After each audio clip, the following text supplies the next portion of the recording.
A $5,000 bus that powers itself. No fuel, no wires, no limits. Sounds like science fiction. Not anymore. In the heart of Africa, a quiet revolution is beginning, one that could redefine how the entire world thinks about transportation. And at the center of it all is one man, one machine, and one unstoppable idea. Main segment: visuals of African roads, Maxwell rural to urban transitions, the prototype bus moving silently. Meet Maxwell Chikumbutso, a Zimbabwean inventor who's no stranger to impossible ideas. His latest creation? A self-charging electric bus that could drive Africa into a cleaner, more independent future for just $5,000. That's not a typo. While the world debates billion-dollar EV factories and government subsidies, Maxwell quietly unveiled a prototype that doesn't rely on a national grid, fossil fuel, or even roadside charging stations. Instead, his bus generates its own energy continuously while driving. But how? That question has sparked both global curiosity and skepticism. Segment 2. Technical intrigue with cinematic tension, no heavy jargon. The secret lies in a combination of magnetic energy generation, innovative battery systems, and a concept many engineers still struggle to fully accept: greener power generated from motion itself. Maxwell claims the bus uses a closed-loop system, where movement, stored kinetic energy, and advanced electromagnetic components work together to keep the vehicle charged without needing to plug in. Think about what that means. No more fuel lines, no more oil changes, no more dependency on erratic fuel prices or aging energy grids. For remote African towns, where roads stretch into miles of wilderness and charging stations are fantasy, this changes everything. Segment 3. Social impact angle. Emotional tone, visuals of local people watching the bus, kids cheering rural schools. But beyond the science, it's the human impact that makes this breakthrough so powerful. Imagine students in rural Zimbabwe no longer walking 15 kilometers to school. Imagine farmers transporting produce without paying half their earnings for fuel. Imagine an Africa no longer chasing Western technology, but building its own future on its own terms. That's what this $5,000 bus represents. It's more than a machine. It's a symbol of resilience, of creativity, of Africa rising, not just as a consumer of tech, but as a creator of it. Segment 4. The challenge and mystery. Cinematic pace slows. Of course, with innovation as bold, come questions. Can it scale? Is it safe? Why hasn't the world embraced it yet? Maxwell himself has remained elusive about the full details, citing past threats, stolen patents, and powerful forces trying to suppress his inventions. Yet despite it all, this bus is real. It runs, it moves, and it's whispering a challenge to an entire industry. If Africa can build a self-powered bus for $5,000, what's stopping the rest of the world? But this story is far from over. In the next episode, we'll take you inside the prototype, breaking down its design, examining early road tests, and uncovering why global automakers are paying close attention, even if they won't say so out loud. Because when one invention threatens $1 trillion oil and energy industry, you can bet the silence is never accidental. Stay tuned. This is Maxwell's self-powered bus, and Africa's journey is just getting started. Subscribe now, because you won't want to miss what's coming next. Segment 5. Inside the prototype, discovery meets secrecy. So, what is inside the self-charging bus? We've managed to obtain rare footage and technical accounts from engineers who've seen it up close. Some even worked alongside Maxwell briefly, before quietly exiting the project under curious circumstances. Inside, there's no typical combustion engine, no EV battery layout like Tesla or BYD. Instead, the heart of the system is what some refer to as a frequency-tuned generator array. At first glance, it looks like a hybrid of aerospace components and custom-built coils, wrapped in an intricate lattice of what appears to be carbon-infused shielding. The system reportedly includes a rotational magnetic turbine, spinning without conventional fuel input, a dynamic inverter system, which stabilizes the voltage in real time, and a series of solid-state batteries, low maintenance but high resilience, perfect for Africa's harsh climates. But here's the catch. Most of the internal tech has no known manufacturer. That's right, these aren't off-the-shelf parts. Many of them were built by hand in Maxwell's private workshop, which raises the question, where did he learn this? And more pressingly, who's helping him now? Segment 6. The global reaction. Silent tension behind closed doors. Behind closed doors, whispers are growing louder. We've heard from insiders across energy sectors in South Africa, Nigeria, and even as far as Germany and China. The reaction? A mix of disbelief, concern, and quiet admiration. According to leaked memos from a South African energy consultancy, one statement stood out. If Maxwell's system proves replicable, it could destabilize over 30% of regional fuel imports within 5 years. Translation? Oil stakeholders are getting nervous.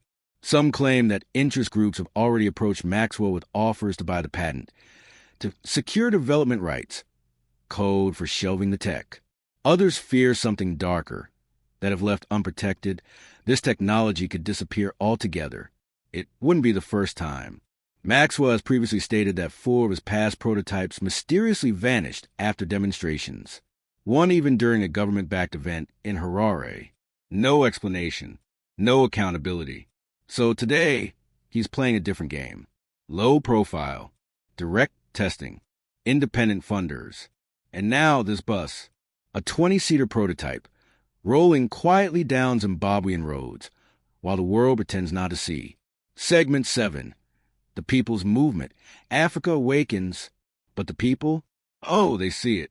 From Nairobi to Accra, TikTok clips of the silent moving bus have gone viral. Young engineers dissecting its motion, tech bloggers speculating on its mechanics, university students in Lusaka drawing schematics on chalkboards. This isn't just a bus anymore. It's a movement, one that challenges the outdated belief that innovation must always come from the West. One that plants the flag of African genius in the soil of global progress. And one that might, just might, push African policymakers to rethink decades of dependency. We're witnessing a cultural shift, quiet now, but growing. And if Maxwell can keep the momentum alive, Africa might soon stop importing the future. It will drive it. In our next chapter, we go on the road, following the real-life journey of this prototype across Zimbabwean terrain. We'll meet the team behind the wheel, track performance over 500 kilometers, and face the hardest question of all. Can this dream survive the real world? Because building a miracle in a lab is one thing, but changing a continent is something else entirely. Stay tuned, because the future, it's already moving, and it's rolling on 4 silent wheels. Would you like me to continue with the next episode-style segment? The road test. 500 kilometers of truth? Segment 8. The road test. 500 kilometers of truth. This is where theory meets reality. Maxwell's prototype, code-named Gudamipo, meaning air runner in Shona, was never designed for showroom floors or flashy press launches. It was built for roads that twist through dust, rock, and heat. Roads that forget what smooth asphalt looks like. Roads that kill imported tech within months. And so, the journey begins. From a testing facility outside Harare, the team charts a rugged 500-kilometer route through Masvingo, Gweru, Bulawayo, and beyond. No charging stations, no fuel stops, no support vehicles trailing behind. Just one bus, a few engineers, and a continent watching quietly from behind their screens. Segment 9. On the move. Whisper, don't roar. Day 1. The bus hums to life. Not with a roar of combustion, but a deep-toned electrical vibration, almost musical, almost alive. Villagers gather as it glides past their homes. Children run alongside, trying to match its silent pace. One of them yells, "Is it magic?" To them, it might as well be. The first 100 kilometers go without a hitch. Hills, dust, heat waves. The onboard diagnostics show a steady charge cycle, no loss in torque, no abnormal fluctuations in voltage. But this isn't just about distance. It's about conditions. Day 2 brings rain. The roads become sludge. A typical EV would panic. Traction loss, energy drain, overheating batteries. But Gudamipo continues forward. It's low-weight chassis, crafted from composite aluminum and a polymer Maxwell refuses to name, proves remarkably agile. Each wheel is independently powered, allowing micro-adjustments on uneven terrain. Even skeptics in Johannesburg's EV forums begin to fall silent. Segment 10, Challenge, unfolds. The 340 kilometers breakdown. Then, on the third day, at kilometer 340, it happens. The bus suddenly slows. The control unit flashes red. One of the rear turbines loses sync. The team pulls over. Silence spreads. For 90 minutes, engineers work in near silence. The local crowd begins to grow. Rumors swirl online. It's failed. One tweet says, "This is why it won't scale," says another.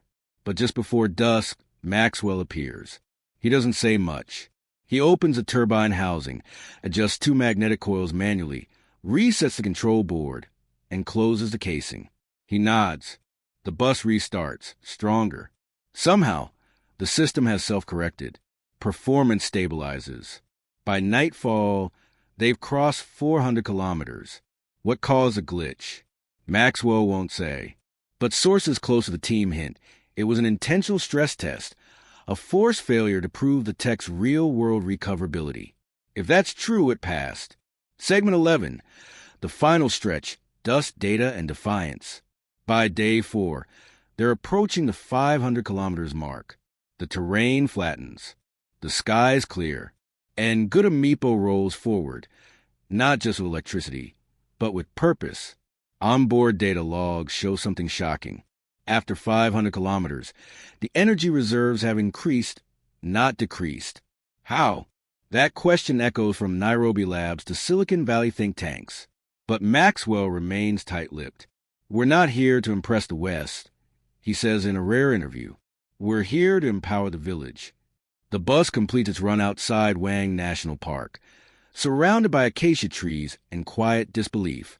The team steps out. No ceremony, no fireworks, just one bus. That did the impossible. But the journey doesn't end at 500 kilometers, because now the world wants in. And not everyone knocking at Maxwell's door comes in peace. In the next chapter, global interest surges. Big money makes its move, and Maxwell faces a new challenge. Not from the road, but from boardrooms, billionaires, and betrayal. Stay close. Africa's invention has left the bush. Now it enters the battlefield. Shall I continue with the next episode? Buyout offers and hidden agendas. Who wants to silence Maxwell? Segment 12, the power play. Behind closed doors. 500 kilometers. Zero emissions. Zero external charging. Just one bus. One route. One message. Africa doesn't need permission to innovate. But now that message is echoing beyond village streets and tech forums. It's bouncing through skyscrapers in Dubai, boardrooms in Shanghai, and private conference calls in Silicon Valley. And the tone? It's no longer curiosity. It's concern. Because if this bus really does what it claims, if it scales, if it spreads, it could collapse fuel demand, threaten EV giants, and most dangerously, prove that disruptive, decentralized tech doesn't need billion-dollar factories to work. And so, the offers begin.